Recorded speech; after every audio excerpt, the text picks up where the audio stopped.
Hey guys, welcome back to my channel. In today's video, I'm going to show you how to unlock or permanently lock Snapchat account. If Snapchat says your account is permanently locked, it usually means the account cannot be unlocked. This happens when Snapchat detects serious or repeated violence of their rules. Common reason includes using third-party apps or modified apps, sending spam or excessive friend requests, abuse or harmful behavior, repeated temporary locks. Now here's what you should do. First, try logging into your account. If you see the message that says your account has been permanently locked, this message confirm the status. Next, visit to Snapchat support website. Look for the contact us or appeal or lock account option.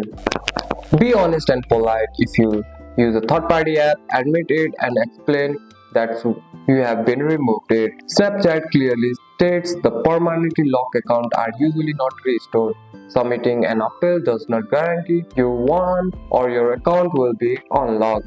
If Snapchat denies the appeal, you don't respond, the account is considered lost permanently. At the point, your only option is to create a new Snapchat account using a new Gmail or a new username and avoiding the action that caused the lock. And make sure you only use the official Snapchat app, you follow Snapchat community guidelines, you avoid spam like behavior, and that's the truth about permanently locked Snapchat account. And that's it. That's all for today's video, guys. If you found this video helpful, drop a like and subscribe for more videos. Thanks for watching. See you in the next